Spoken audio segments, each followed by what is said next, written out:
Welcome back, everyone, to our monthly devotional. This year, we're spending our time working through the book of James.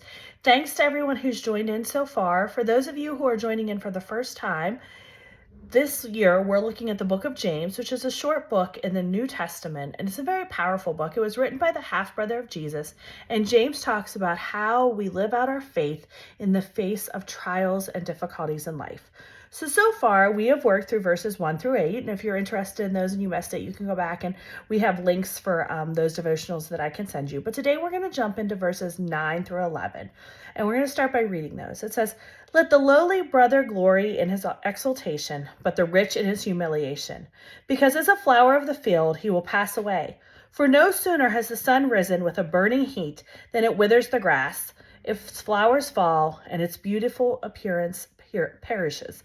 So the rich man also will fade away in his pursuits."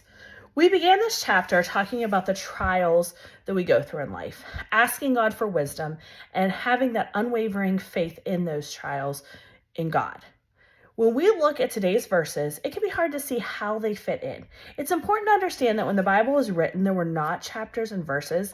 It was just an ongoing dialogue. It wasn't until much later the chapters and verses were added to make it easier for us to read and study. So even though verses 9 through 11 look like it takes a break from what we're talking about, they have to be looked at in the view and the scope of the whole chapter.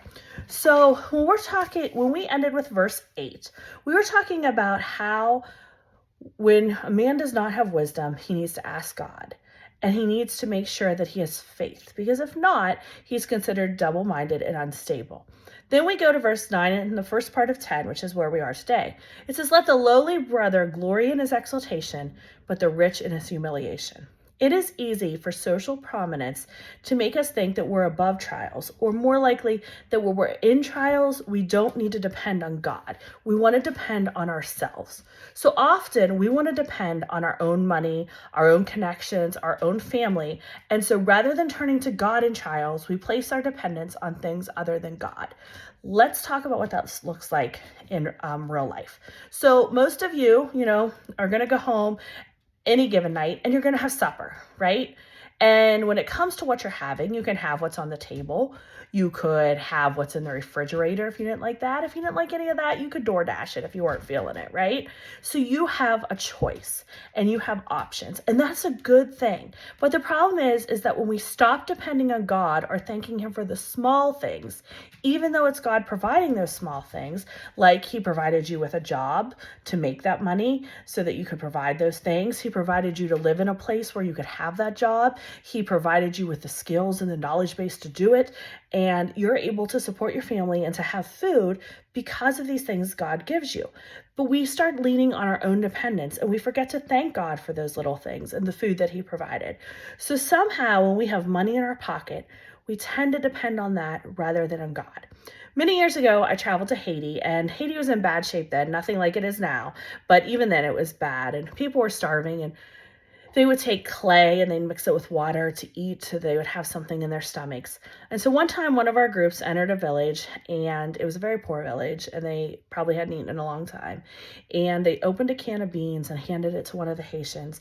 And the whole village, they came and they sat in a circle, and each person took out one bean and they passed the can to the next person, because they wanted to make sure that everyone had something to eat that day. And I think about how when I'm hungry, and like I just want to eat that whole cake myself, let alone like they're just taking out one bean out of that can.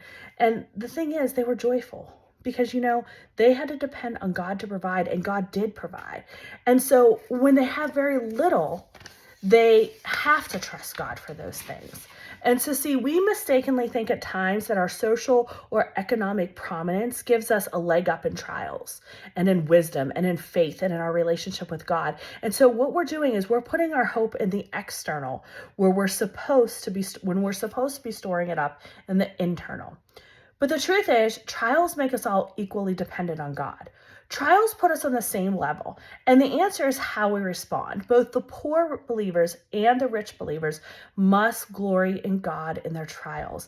They must seek him for wisdom and strength. So verse 9 tells us that we can rejoice in standing with God Verse 10 tells us that riches are brought low by trials when they, that the rich are brought low by trials when they depend on God's riches, such as grace, mercy, and faithfulness. The answer in trials does not come in earthly riches, but in godly ones. The trials make available and apparent to the rich and the poor that we all need God and we need to turn to Him.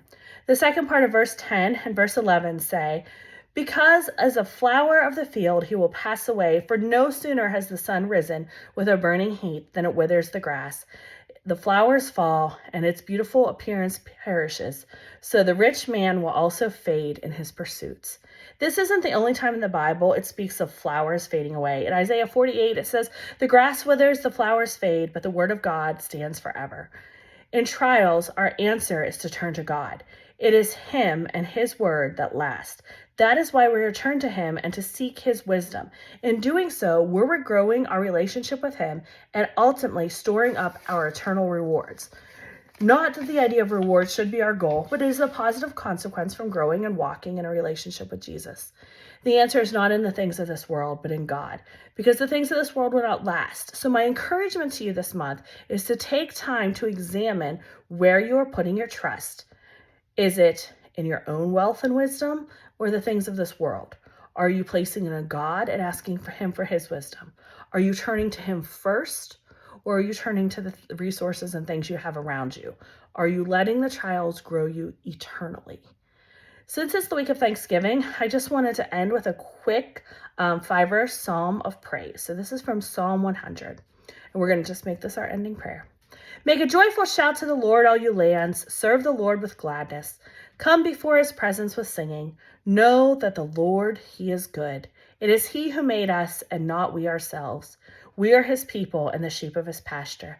Enter His gates with thanksgiving and into His courts with praise. Be thankful to Him and bless His name, for the Lord is good. His mercy is everlasting, and His truth endures to all generations.